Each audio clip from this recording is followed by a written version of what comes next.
George and Lucy were one of the richest couples in Lagos. Their mansion was so big and fancy that people often stopped to admire the tall gates and shiny windows.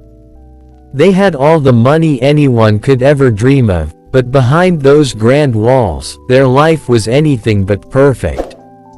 George and Lucy had been married for 15 years, but it wasn't love that brought them together. Their families arranged their marriage to combine wealth and power. From the start, their marriage felt more like a business deal than a relationship. Both of them were proud and stubborn, never willing to compromise. To the outside world, they looked like the perfect couple, but inside their mansion, they barely spoke to each other. When they did, it was usually to argue. The real trouble began when George's family started pressuring him to have a child. They wanted an heir, someone to carry on the family name and inherit the empire they had built. George felt the pressure too. He had everything, money, power, and a beautiful wife, but without a child, his legacy felt empty.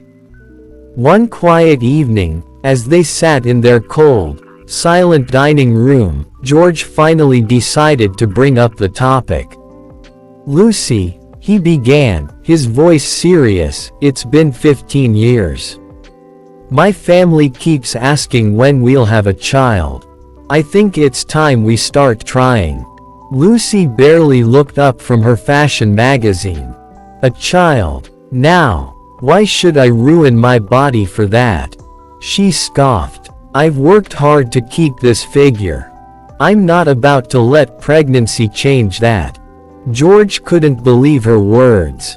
"Lucy, we need an heir. You know how important this is to the family." Lucy glared at him. "I don't care what your family thinks. I didn't marry you for love, George. I married you for wealth, just like you married me for status. If you want a baby so badly, find someone else to have it. I'm not interested." Her cold words hit George like a slap. He stood there, stunned, as she got up and stormed off to her room. It was no secret that they hadn't shared the same bedroom in years. Their marriage was just for show. As weeks passed, the tension between them grew worse. Lucy, tired of George's complaints, decided to hire a new housemaid to handle things around the house, and to pass messages to George since she didn't want to speak to him directly. When Gloria arrived, she was a modest, quiet 22-year-old. She was an albino with strikingly fair skin and she always kept her hair in a neat bun. Her clothes were plain, and her manners were humble, but there was a quiet determination in her eyes. She needed this job desperately to pay for her sick mother's hospital bills. Gloria worked hard, following every order without complaint. Lucy barely noticed her except to bark commands, while George, well, he noticed her a little too much. George's growing attention. At first, Gloria didn't think much of George. He was just her employer. But soon, she started noticing the way his eyes lingered on her as she worked. He would watch her clean, follow her with his gaze, and occasionally make comments that made her uncomfortable. One evening, as she was tidying up George's room, he walked in and leaned against the doorframe with a smirk. "You've been doing a great job, Gloria," he said smoothly. "The house hasn't looked this good in years." Gloria smiled nervously. "Thank you, sir. I'm just doing my best." But George didn't leave. He stepped closer, his voice softer. "It's nice to have someone hardworking around here. You deserve to be treated well." Gloria felt uneasy. She mumbled something about needing to finish her work and quickly left the room. From that day on, she tried to avoid being alone with George, but it wasn't easy. One night, while Lucy was out at a party, George found Gloria alone in the kitchen. She froze when she saw him walk in. "Gloria," he said, his voice calm but unsettling, "don't be scared. I just want to talk." Before she could react, George grabbed her arm. His grip was firm, and no matter how much she struggled, she couldn't break free. That night, George did the unthinkable. He violated Gloria. Afterward, he warned her with a chilling voice. "If you tell anyone about this, I'll ruin your life. You'll lose your job, and I'll make sure no one ever hires you again. You might even end up in jail." Terrified and heartbroken, Gloria kept silent. She couldn't risk losing her job. Her mother's life depended on her income. A few weeks later, Gloria realized she was pregnant. She sat alone in her small room, her hands on her growing belly, wondering how her life had come to this. She tried to hide her condition, but she knew it was only a matter of time before someone noticed. One evening, she gathered the courage to confront George. While Lucy was out, she entered his office, her hands trembling. "Sir, I need to talk to you," she said quietly. "What is it, Gloria?" George asked, barely looking up. "I'm pregnant," she said, her voice shaking. George froze. Then his face twisted in anger. "What did you just say?" "I'm pregnant," she repeated, tears streaming down her face. "You were supposed to get rid of it," he shouted, slamming his fist on the table. "How could you let this happen?" "I tried, but it's too late now," Gloria said, sobbing. "The doctor said it's too far along. If I try to end it now, I could die." George's face darkened. "That's not my problem. I don't want this child, Gloria. My family will never accept a baby from someone like you." Gloria's heart broke. She had expected this reaction, but hearing his cruel words still hurt. "Don't you dare tell Lucy or anyone else," George warned. "If you do, I'll destroy you. Do you understand?" Gloria nodded silently, knowing she had no choice. She was trapped, carrying a secret that could ruin everything. As the months went by, it became harder for Gloria to hide her pregnancy. Her slim figure started to change, and her belly grew bigger. She tried wearing loose clothes to cover it, but it was no use. Lucy, who hardly paid attention to Gloria unless giving her orders, began to notice something strange. One day, during a small gathering at the mansion, one of Lucy's sharp-tongued friends whispered to her, "Your maid, Gloria, looks like she's gained a lot of weight. Are you sure she isn't pregnant?" Lucy was shocked and laughed it off. "That's ridiculous. She wouldn't dare." But the comment stayed with Lucy. The next morning, she observed Gloria carefully and noticed how she moved cautiously and how her clothes seemed tighter than usual. Feeling suspicious, Lucy called Gloria to her room. She looked Gloria over with cold eyes. "Gloria, are you hiding something from me?" Gloria's hands started shaking. "No, ma'am, I'm not." Lucy's voice grew sharp. "Don't lie to me. Are you pregnant?" Gloria knew she couldn't hide it anymore. With trembling hands, she nodded. "Yes, ma'am, I'm pregnant." Lucy's eyes widened in shock before turning to fury. "You're pregnant? Who is responsible for this?" Gloria stayed silent, afraid to speak the truth. But Lucy quickly connected the dots: the separate bedrooms, the tension between her and her husband George, and the way he sometimes acted around Gloria. "It's George, isn't it?" Lucy hissed. Gloria didn't respond, but her silence was enough for Lucy. Furious, Lucy pointed to the door.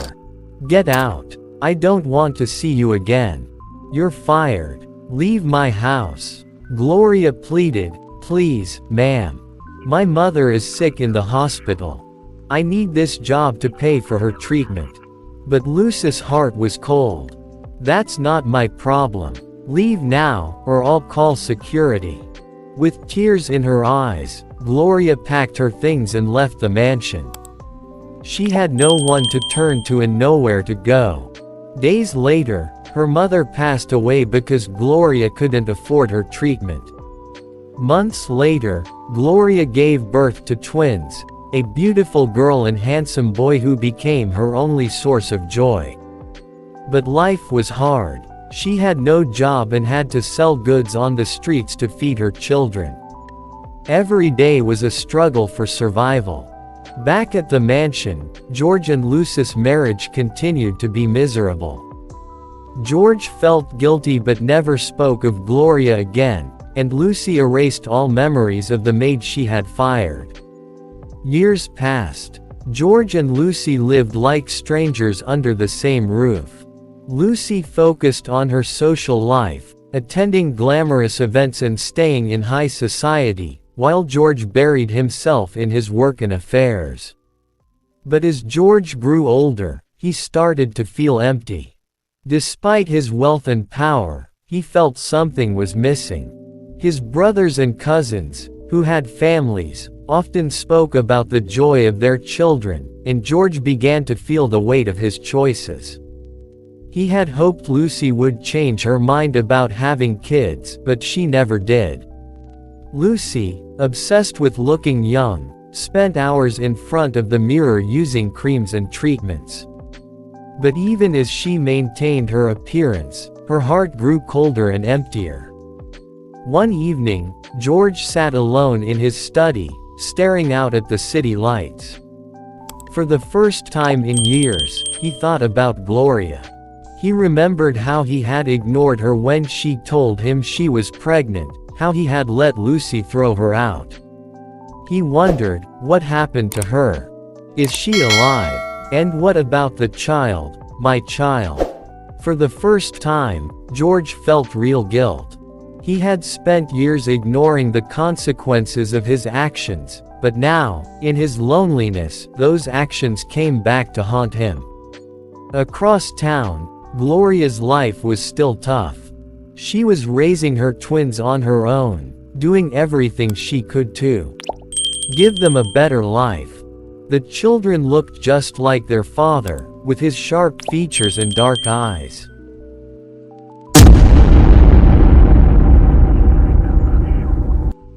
"What are their names?" George asked, his eyes fixed on the little boys. It hit him suddenly. He had never thought to ask before. Now, the question burned in his chest. "What did you name them?" Gloria hesitated, looking at her children. Then, in a quiet voice, she replied, "This is Juliet, and this is Jude." The boys stared at George with wide, curious eyes. George knelt before them, his own eyes misty. He hadn't cried in years, but seeing the faces of his sons, his flesh and blood, shattered something inside him.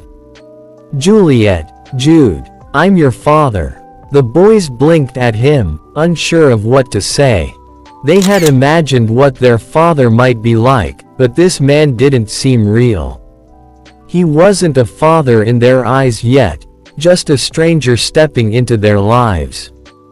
Gloria stood nearby, watching, her heart heavy. Could she really let George into their lives?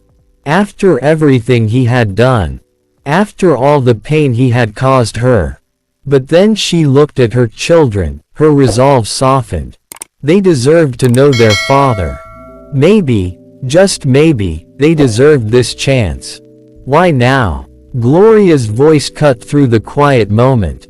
Why do you suddenly care, George? After all these years, why now? George rose to his feet, guilt written all over his face. Because I've changed, he said, his voice heavy with regret. I know I was a terrible man before. I made so many mistakes, and I've had to live with the guilt every single day.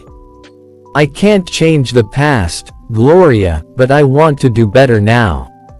I want to be a father to Juliet and Jude. I want to help you. Gloria studied him, searching his face for any sign of lies. This wasn't the cold, arrogant man she had once known. He seemed different. But could she trust it? I don't know if I can forgive you, Gloria admitted, her voice trembling. You left me. You left us when I needed you the most. I lost my mother because of the stress. I struggled every day to feed them, clothe them. Everything I've done has been for them, and I did it alone. George lowered his head, shame and regret weighing heavily on him. I know I don't deserve your forgiveness, Gloria. I don't. But please, let me prove myself to you and the boys. Let me show you I've changed. The busy streets of Lagos faded into the background as Gloria considered his words. Could she risk letting George back into their lives? Could he truly change, or would he hurt them all over again? Finally, she spoke. If you really want to be a father to them, you'll have to prove it. Not with words, but with actions. If you disappear again, they'll know exactly who you are. I won't let you hurt them the way you hurt me. Do you understand? George nodded, his voice thick with emotion. I understand. I'll prove it. I won't fail you, Gloria. I promise. Over the next few months, George worked hard to keep his word. He visited Gloria and the twins regularly, helping them financially and emotionally. He bought food, clothes, and other essentials, making their lives easier. Slowly, the boys began to warm up to him. Juliet and Jude were cautious at first, unsure of this man who claimed to be their father. But George was patient, spending time with them, playing games, and earning their trust bit by bit. Gloria watched all of this with guarded hope. George wasn't the same man she had known before. He seemed humble, sincere, and dedicated to their children. She still couldn't forget the pain he had caused, but she started to believe that maybe, just maybe, he had truly changed. One evening, George approached Gloria. They stood outside her small home as the sun set, painting the sky orange. Gloria, I've been thinking, he said, his voice soft but serious. I want to do more for you and the twins. I want you to come live in the mansion with me. Gloria froze. The thought of returning to that house, the place where she had suffered so much, sent a shiver down her spine. I don't know if I can do that, George, she admitted. George stepped closer, his eyes pleading. I know it's hard, but things are different now. I'm different. Please, let me give you and the twins the life you deserve. After a long pause, Gloria finally nodded. We'll try, she said, though her heart was heavy with doubt. When they arrived at George's mansion, the twins stared in awe at the enormous house. George greeted them warmly, showing them the rooms he had prepared, bright, colorful spaces filled with toys and books. Juliet and Jude's laughter echoed through the halls as they explored their new home. But it wasn't all smooth sailing. George's wife, Lucy, was still unaware of the truth. When she returned from her travels and saw Gloria and the twins in the house, she was furious. What is this? Who are these people? She demanded. George took a deep breath. They're my family, Lucy.